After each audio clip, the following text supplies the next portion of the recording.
Hey guys, it's Kevin, another movie for guys. Now, as we're reviewing, this was a movie that I was very, very excited in seeing. It was by far, out of all the movies coming out in February, this was a movie I was looking forward to watching the most. I made sure that I saw it in theaters, and that, of course, is the sequel to the 2014, basically surprise hit John Wick Chapter 2. Guys, I have been hyped for this movie for a long time, ever since the first John Wick happened. I mean, when John Wick came out, nobody knew really that it was going to be a hit. No one knew if it was actually going to be a good movie. I remember I walked into it. I thought it was going to be a completely different. Well, not walked into it because I watched it online. But I thought it was going to be a completely different movie from what it actually was. I think pretty much everyone kind of had that feeling because they marketed it completely differently.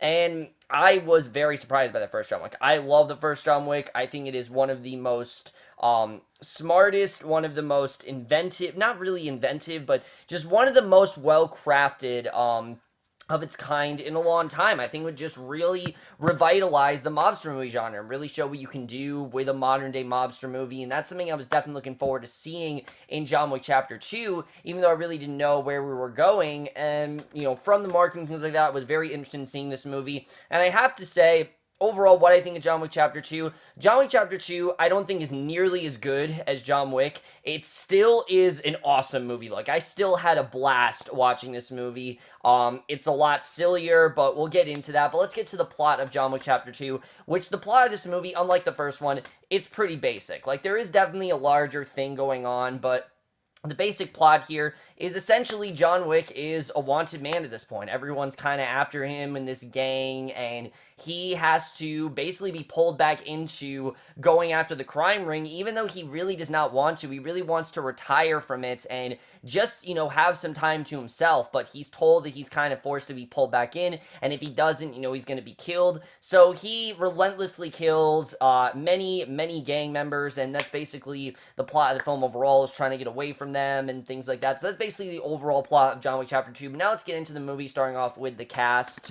And that was something that really did make the first John Wick. I thought the cast in the first movie were fantastic. I thought they all did a really great job. And they really did up the stakes here. Like, this is a much more star-studded cast than the first movie had. You can definitely tell they had more of a budget. And, I mean, you have to give the credit to this movie would not be what it was. This franchise would not be what it was without the genius that is Keanu Reeves. I mean, I have to applaud Keanu Reeves in this movie because what he does is incredible. I mean, it's crazy what he does. I mean, this guy is insane. I mean, what he's willing to do in this movie. Keep in mind that almost every single scene you're seeing with Keanu Reeves is him. This is not a stunt double. This is not effects. This is all Keanu Reeves doing these stunts, and he absolutely kills it. He did such an incredible job with the stunts in this film.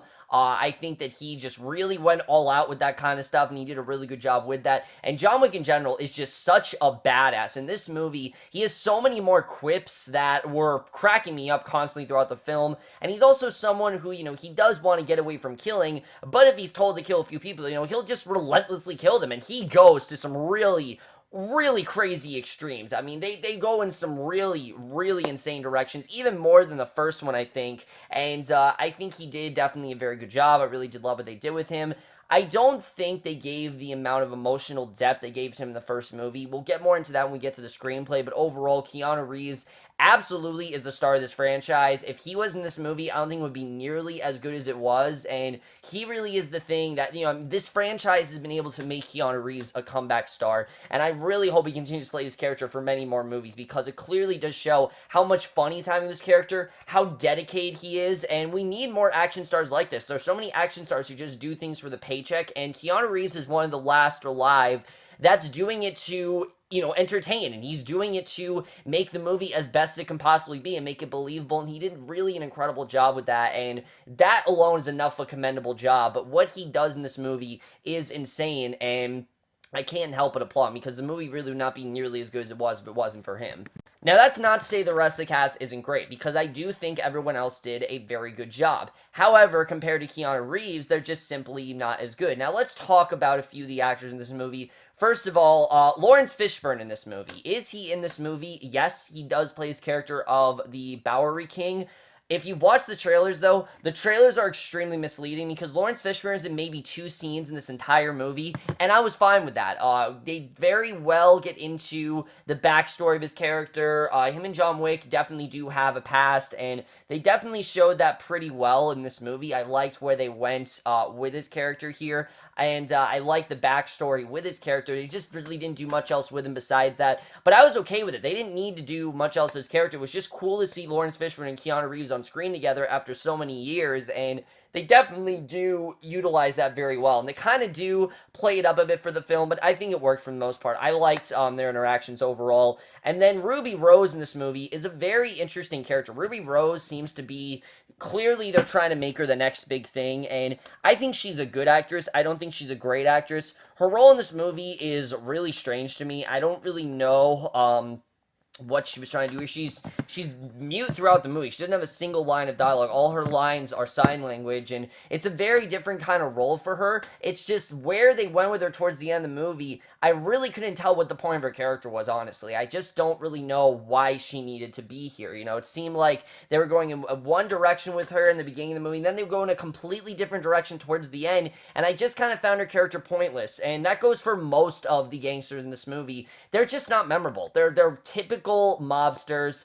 Common does an incredible job, though, I will definitely say. He has a lot of charisma, and he's very threatening, and you can tell this is a guy who is just ready to mutilate John to shreds. I mean, he will do whatever he can to protect himself, and he really did an incredible job here. I really did like Common. John Leguizamo is back here, not in the movie nearly as much as the first one, but he is definitely back. Ian McShane is here as Winston. Just a really good cast overall. It's just the mobsters in general. I don't really feel they were the most interesting of characters. They didn't really do a ton. Well, they did stuff with them, definitely, but just besides them being mobsters, they don't have much of a character besides that. It is a little bit hard to connect to them, but everyone definitely did a really good job. I thought the acting here was definitely very well done, and I really did love the acting from pretty much everyone throughout this movie.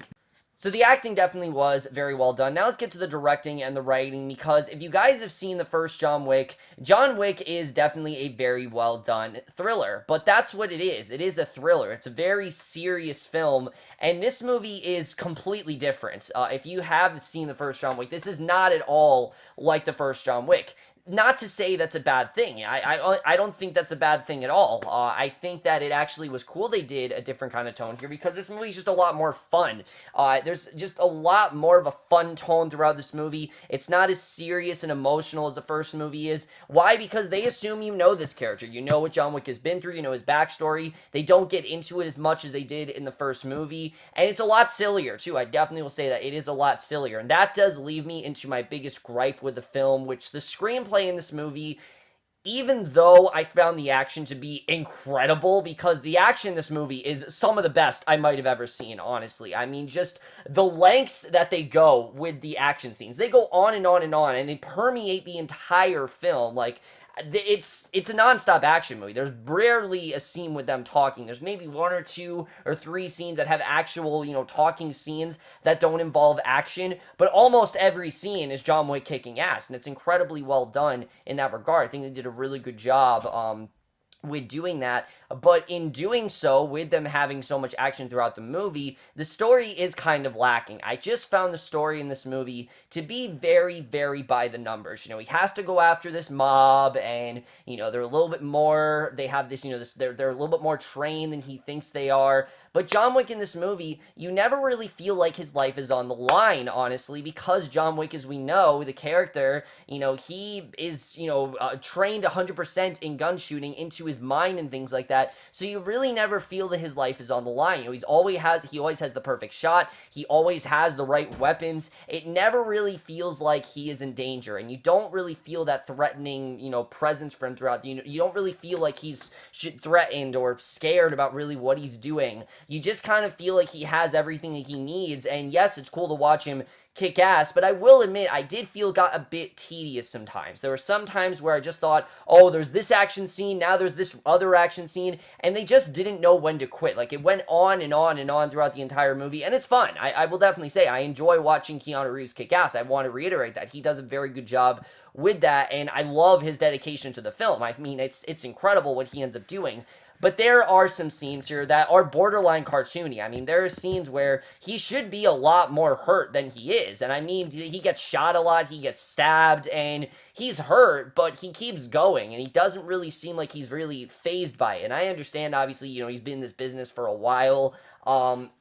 But I just felt like they could have done a little bit more with, weakening him and trying to, push him to his limits. I just felt like that they didn't really do that as much. You didn't really feel like this is a man who has limits. It kind of seemed like he was unstoppable throughout this movie, and that's not exactly a good trait to have with a hero. A hero should have a vulnerability. And in the first movie, he had the vulnerability. The vulnerability was his wife's death and him, wanting to get vengeance for his wife's death. And they kind of try to do that here, but in my opinion, it was too late. Like, they tried to give him a vulnerability, but I just thought it was too late. It was too repetitive, and I didn't really feel like it worked as well as they wanted it to. So the story definitely was a bit lacking, and the action is great, really, but it is definitely cartoony at times. Like, there's a scene where he literally picks up a pencil, and he just kind of sticks it through this guy's ear, and this guy dies from it. I mean, it's insane, really. I'm not joking. It's an actual scene in the movie. Picks up a pencil, sticks it through the guy's head, and the guy's dead. I mean, it's insane, really. The amount of stuff they did in this movie,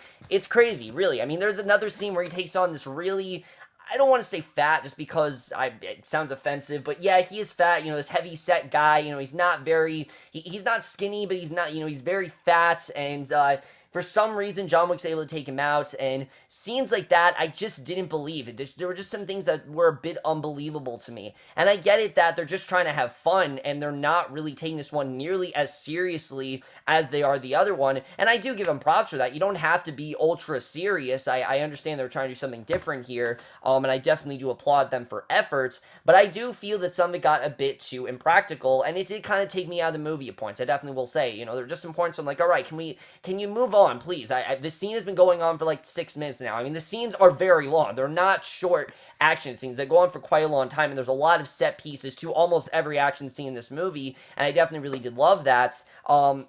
But I just felt like they could have done a little bit more with the film in that regard. And the cinematography here is great. I already said the cinematography is incredible. It is incredible how realistic, the stunts really were and things like that. Even the ones that were a little bit cartoony still feel very real. And, you can tell that Keanu Reeves did this all by himself. It's crazy to think about, but the entire movie really is literally weighted on his shoulders. I mean, really, he did everything. It's crazy to think about, but he did. The score here is really great. Some people have said it's a modern Western feel to it, and yeah, I definitely did get that sense. I mean, there's this one scene towards the end of the movie, and it very much reminded me of the end of Hell or High Water. Not the amount of emotional stuff that happens in that movie happens in this, but it definitely reminded me very much of that ending, and the ending in general to the film.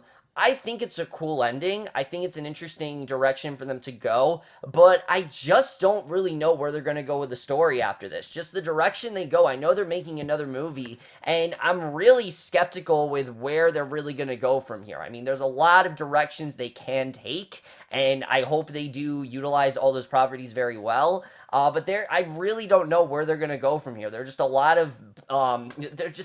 of blanks for where they can go, and I just don't really know what they're going to do after this ending, so we'll have to really see what happens there. And like I said, some of the characters in this movie, besides John Wick, aren't nearly as interesting. The movie does not have the amount of emotional weight and depth, but overall, guys, I had a lot of fun with John Wick Chapter 2. I thought it was a very fun film. It's a 2-hour film, and I did feel the length at points. I thought that it did get a bit silly and borderline cartoony at times, but I still was very much into it. I had a lot of fun with it. It's definitely a movie you see in theaters. I will definitely say that. Like, this is a movie that if you have the opportunity to see in theaters, definitely do so, because it is incredible to watch. The amount of action scenes, just things like that. It's some of the best I think I've ever seen, with just how real everything is. It's really incredible the way they did that. I overall really did enjoy John Wick Chapter 2. I really can't wait to see it again, and that was something I really did feel after watching this movie, that I really did want to see it again, and I am overall going to give John Wick Chapter 2 a 4 out of 5 or a B+.